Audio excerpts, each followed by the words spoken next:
Hi, it's Dennis Daly welcoming you to Old Time Radio on Monday, a complete Old Time Radio episode. And this time around, the one radio series that starred Elliott Lewis, a man who was everywhere behind the scenes in radio. But he also played Phil Harris's best friend on the Phil Harris Alice Faye Show. He was an actor with a voice that could show a lot of different emotions, and he got the chance to do that on this wonderful maritime program.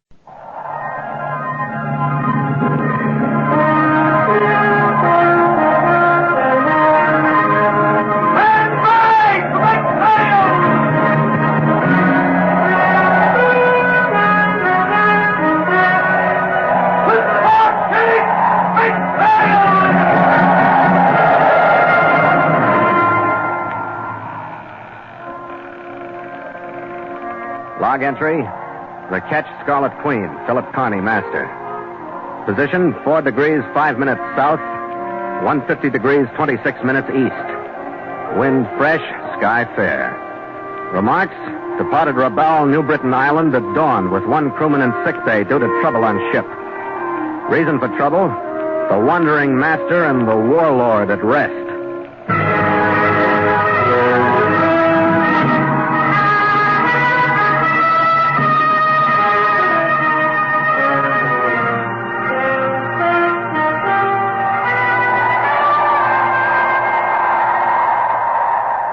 It was a burnished, hot morning when we slipped through St. George's Channel, Blanche Bay. It had been a long leg and a slow one, down into Simpson Harbor from French Indochina. But now things speeded up. In a day, we had our cargo unloaded into the China traders' warehouses, and on the next day, another cargo was swinging aboard, bound for a plantation on Hull Island in the Phoenix Group. At noon that day, Gallagher and I leaned on the rail, watching the whole town of Rabaul gather at our pier to welcome the tubby little steamer up from Canberra by way of Port Moresby. The crowd didn't mean that anyone of importance was arriving. The ship itself, a link with the outside world, was enough to bring out the natives with their green, blue, even yellow-dyed hair. The Orientals from Rabaul's Chinatown. The portly German planters. Enough even to bring Rabaul's never-small crowd of ne'er-do-wells stumbling out of the bars and into the hot sunlight. The excitement was contagious.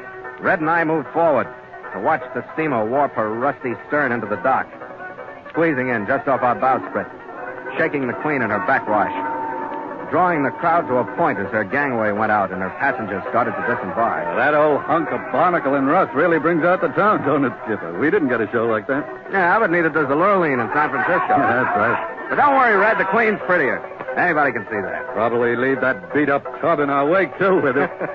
Skipper, huh? On the gangway. Red. No, it can't be. Yeah. There's that Texan Mangan trailing along the stern. That's our sin. Yeah.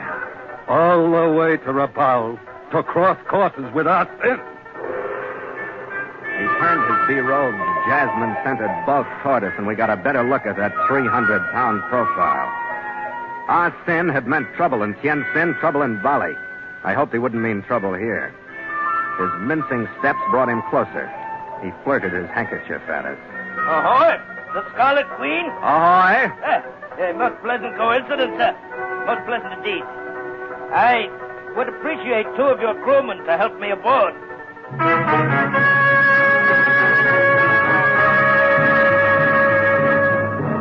And so Mutual continues The Voyage of the Scarlet Queen, written by Gil Dowd and Bob Tallman, and starring Elliott Lewis.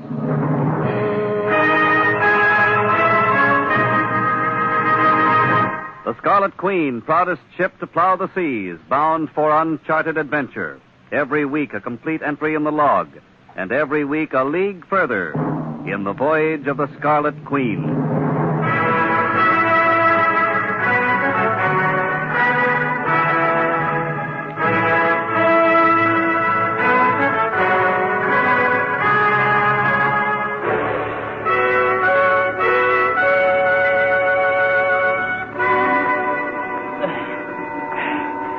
Bring me a chair, Mr. Mankin. You must see that I'm utterly exhausted squeezing under this cabin. All right, now, don't fret, Austin. I'll get you a chair. Uh-oh, this your chair's bolted down. You're going to have to walk to it. A most thoughtless arrangement. A cabin of knickers of proportions. The babyish face glistens with perspiration. This is really quite The scent of jasmine filled the cabin. The handkerchief waved. The beady eyes snapped out from the folds of flesh. And as both finally settled into a chair. He still looked Chinese, and he still sounded like Charles Lawton.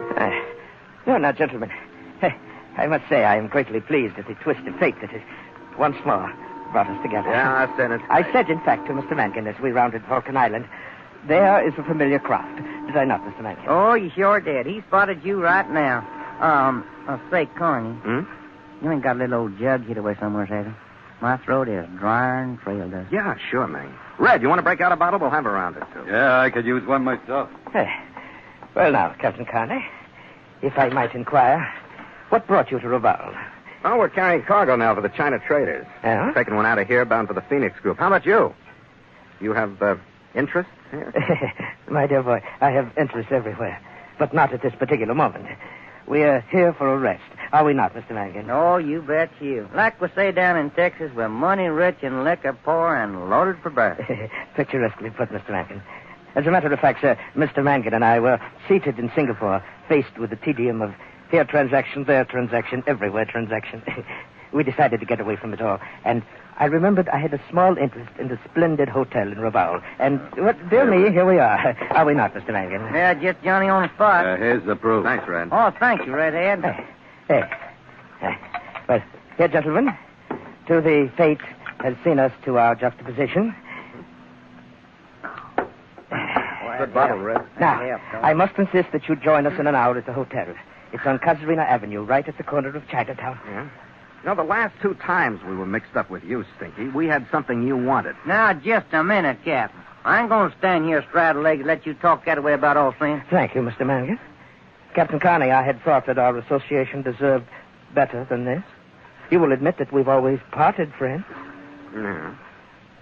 Well, all right, Arsen. We'll see you at the hotel in an hour. Ah, splendid, sir, splendid. We shall have a merry time.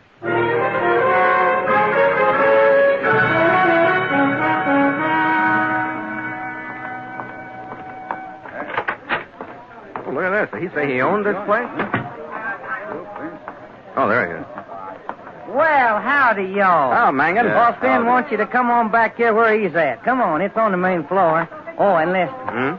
He has found the cutest little old southern gal that you ever saw. Southern what? I mean real south. Shreveport, Louisiana. What's she doing down here, Mangan? Oh, she's a painter. Austin's buying some of her paintings. I don't think they're very much, but she's doing it for money, and Austin, well, he's kind of that way now. Come through here. Yeah. She ain't much for thinking, neither. But is she pretty?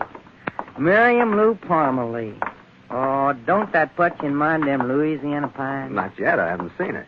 Well, you're just a cold-blooded Yankee. That's how it comes. All right, here's the room. All right, here they are, Austin. Oh, splendid.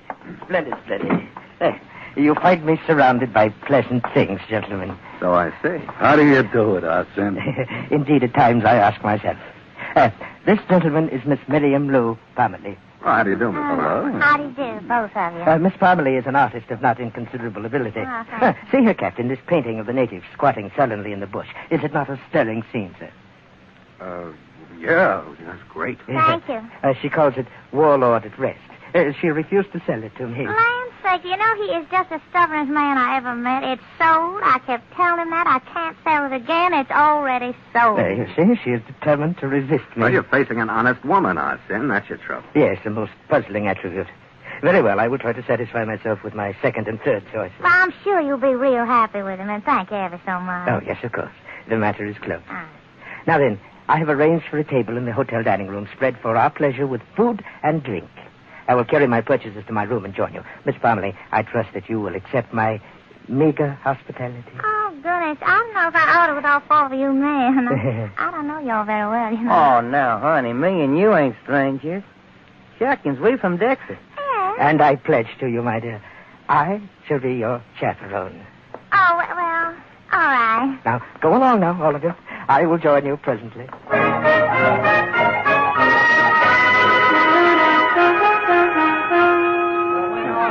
Hey, this is quite a layout, Skipper. That looks all right, mate. Hey. Goodness, I didn't realize I was so hungry till I saw all this food.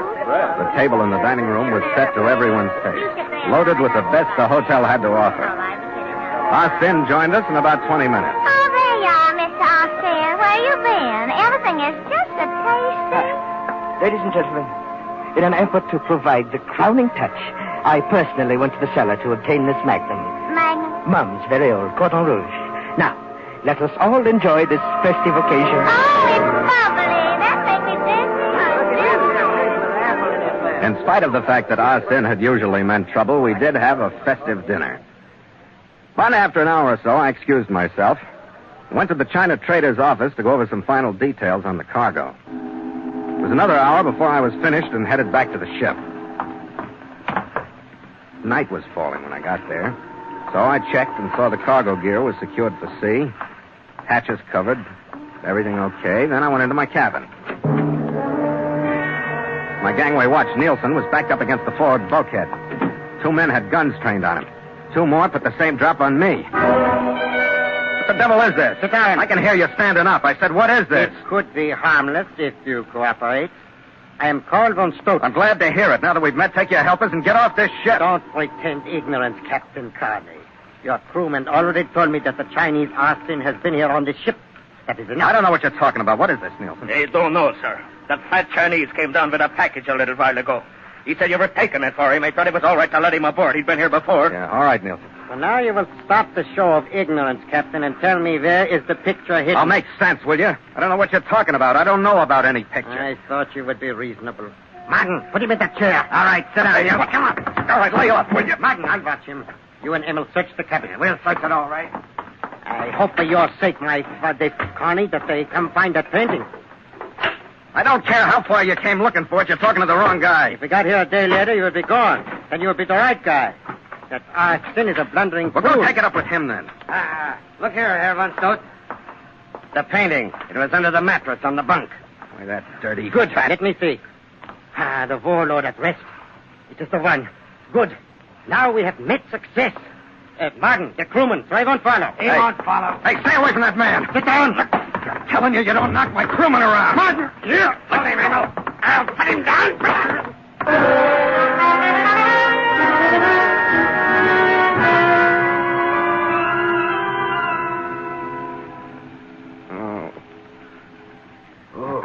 Come on, Skipper. Try and get this slug down. Come on. Yeah, go away.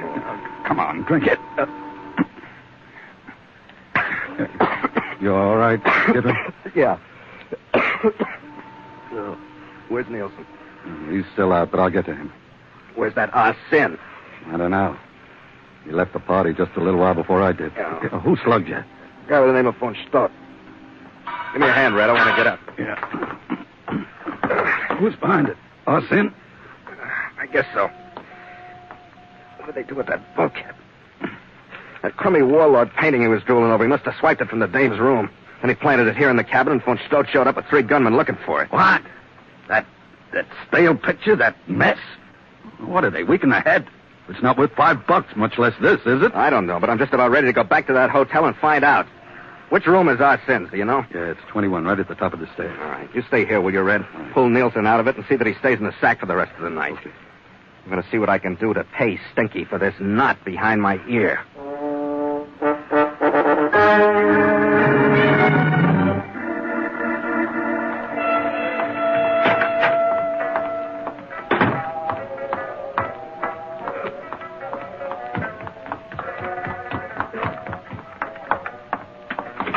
And I ain't paid no attention to some of them things, Austin, but that poor little helpless gal, that is different. If you...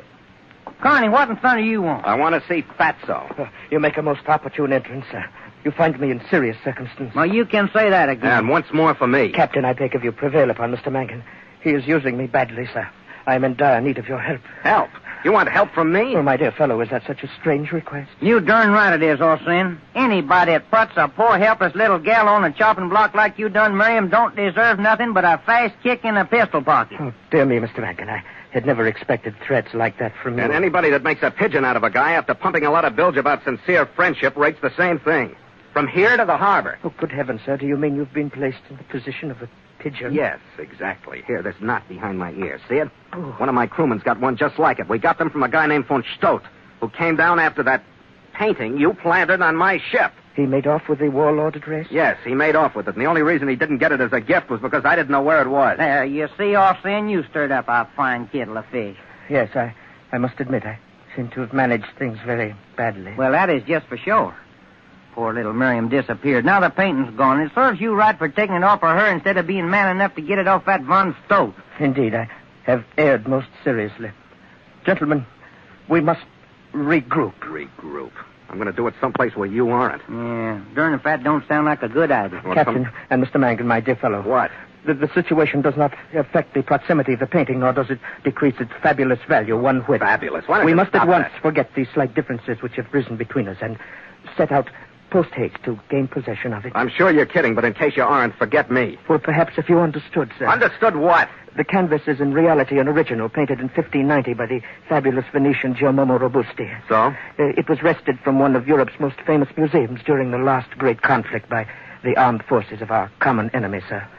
It was recently stolen from its South American hiding place, brought here, and its identity hidden behind that gruesome daub, the warlord at rest, which was smeared over it. Yeah, well, it doesn't make me any more interested. It sounds like international law to me, and I had enough even on the outskirts. Well, indeed, sir, you surprise me. I took you for a man of spirit. Oh, don't listen at him, Corny. Thanks, Mangan, I won't. I just want to Go back into that room, Captain, if you like this gun the way it is. Well, von Stott. Don't move, any of you. Move back, Captain. All right, von Stott. My company wasn't any better before you dropped. Over there with the others. Well, I must say, von Stott, that your arrival is in the way of a surprise. I have come for the painting, and I want no delay. Oh, what old painting? This heat's got you local. Why don't you make up your mind, von Stott? I said I want no delay. Captain, due to the possibility that the painting is still hidden on your ship, my men have taken command. What? You won't board it until I say so. Hey, now look. But, my dear man, I had supposed, since you so forcefully grasped control of the situation, that you did have the painting. I want no talk. The warlord at rest is a fake, and you know it.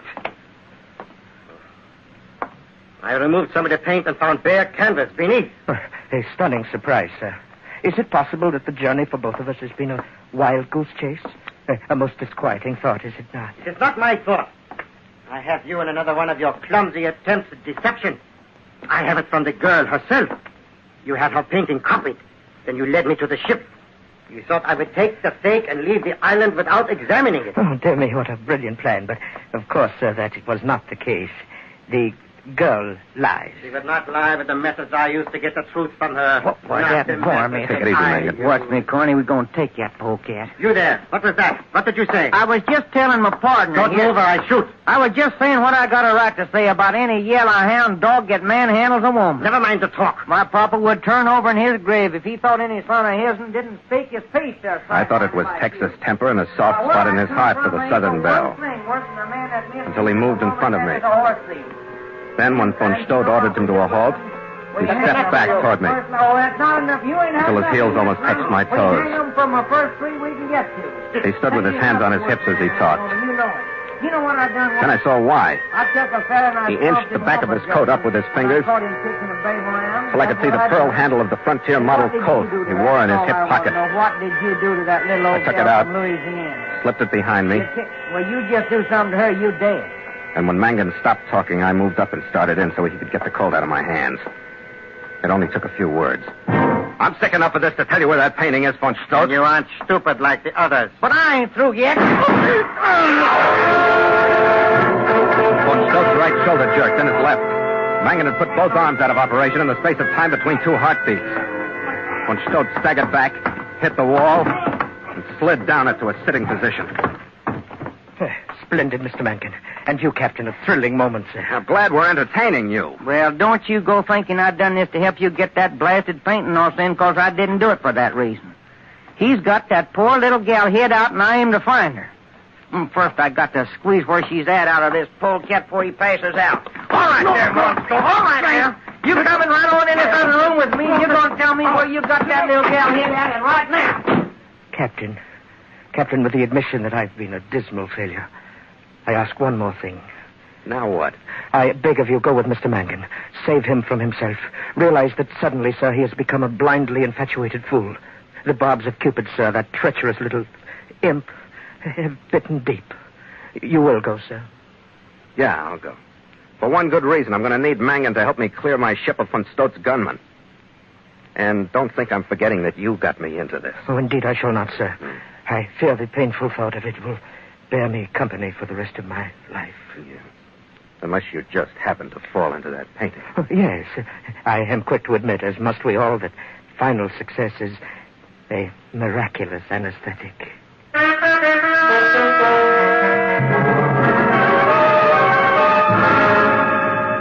Mangan and I left von Stote trussed up in Arsen's suite and went to find Miriam Lou Parmalee. She was staked out in a room on the second floor of the European Hotel. She was gagged and lashed to the head and foot of an iron bed. Her face was bruised from open-hand slaps. Her arms from hands that had twisted them. My kin was But her just spirit was nice. undamaged. I knew that well, I didn't think there was nobody so dreadful outside of the storybooks. I was so mad I could have spit. I think I did. Well, everything is all right now, honey. Sure it is, Miriam Lou. Just calm down. Well, if little I'd old- had an inkling, just It'll- one little old inkling of the kind of men that I was going to meet out here, I'd never have come. I tell you that I never would have come. Sure they you- lied to me, every last one of them. Well, whoa now, Sugar. You're too pretty to go throwing a tizzy like that. How was I going to know? A girl would just be silly not to come out here to paint with all the expenses paid just to do a tiny bit of cheating like they wanted. Yeah. But if I'd have known about those men, I wouldn't have come. No, I swear I wouldn't have come. Why, he hit me. He hit me and he slapped my face and he twisted my arm until I was just so mad. I was so mad I couldn't tell him what he wanted to know. Well, don't you fret no more now, I will Sugar. so. Miriam Lou. I will so. I'm just seething inside. Miriam Lou, I am. I'm just... what did you do to make them so mad? Why, nothing. Was Why, it- not one single thing. Well, I tell you that I just decided that if that old picture was worth so much money and they was making me do all the work, well, I had just as much right to it as they did. I did. So I just packed it up. I just packed it up and I sent it on home to Shreveport. What's the matter? Why, nothing, honey. Not a solitary thing is the matter. Well, after what I've been through, now don't you think I deserve it? Why, absolutely, Miriam Lou. You know, you keep looking at me so funny, Mr. Lane. Oh, that's just my heart looking at you, baby. You got me looping, darn it. You're so pretty. Oh, now, Mr. Lane, should I? He's joshing with me, isn't he? Why, Miriam, you've read enough storybooks to know a slave when you see one, haven't you? He's a slave? No. Sure. Well, you're the kind of a lady that brings honor and glory to the South, honey. Thank you. From sheer natural beauty and nothing else.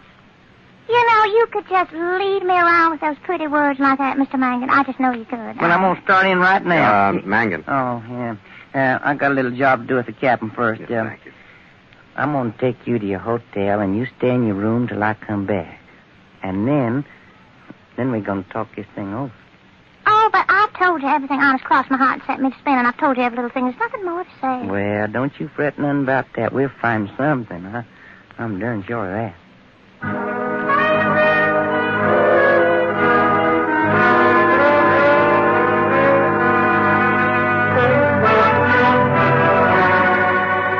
With the key to the situation a few thousand miles away from the action, the payoff was simpler than I'd expected earlier. Von Stote fainted a couple of times on the way to the Queen, as much from disappointment at finding no old master under any of Miriam's paint as from the pain in his arms. But Mangan's cold kept him on his feet, and later kept him covered while Red and Nielsen and I paid back von Stote's helpers for the lumps on our heads. Then Mangan escorted them all off the ship. But we had one more visitor later that night. I was on deck, listening to the gramophone that's inevitable in ports of Chinese citizenry, and the soft breeze carried his jasmine scent before him. I saved him the climb up the gangway by crossing it to meet him on the dock. Captain Carney, there is great sadness in me. Lost your face again, Arsene? Please, Captain, I am a successful merchant, sir, and it is most unfair that a man of my stature in the world of business should be treated as shabbily as I've been today. Oh, come on, Arsene. Everybody knows it wasn't your fault. I think you put up a pretty game fight. Uh-huh. Even if Nielsen and I were the ones that got hit. Well, I'm glad to hear you mention my valiant fight, sir, for it brings me to the subject I would like to discuss with you. No? What's that? Well, the fact is, sir, that my valiant battle, my never-ending effort to succeed is, at this moment, the one bright spot in my life. Oh. I am determined, therefore, to keep it alive. Captain, I would pay you handsomely for passage to Shreveport, Louisiana, so that I might continue my attempts to gain possession of that fabulous painting, sir, and thereby regain my face and reputation. Can't be done, Arsene. You refuse me, sir? You withdraw the hand that could help me? Yeah, I have to. Shreveport isn't a seaport. Very well, then. Since both you and the misnamed city are so uncooperative, sir, I shall endeavor to find other means of conveyance. But mark my words, Captain. I am at this moment en route to Shreveport. Good evening, sir.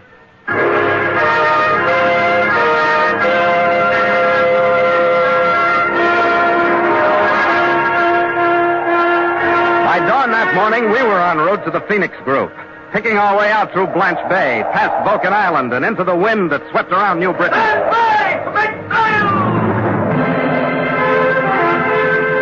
The crewmen jumped to their stations, flexing fingers still stiff from sleep, throwing glances back at the island looming on our stern.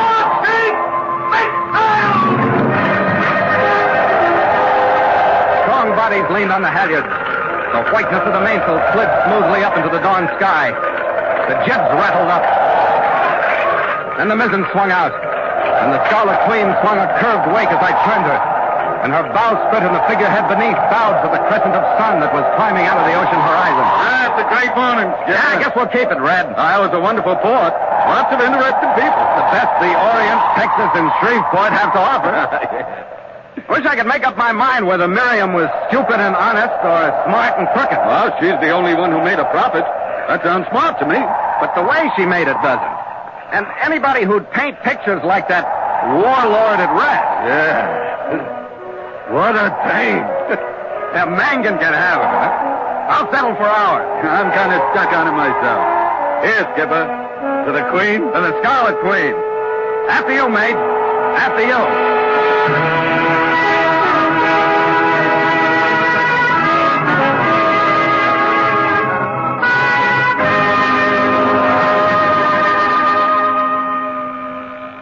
Log entry. The Ketch Scarlet Queen. 5:30 p.m. Wind, fresh to moderate. Sky overcast. Sea cresting with high cross swell. Mainsail and mizzen reefed. Ship secure for night. Signed, Philip Carney, Master.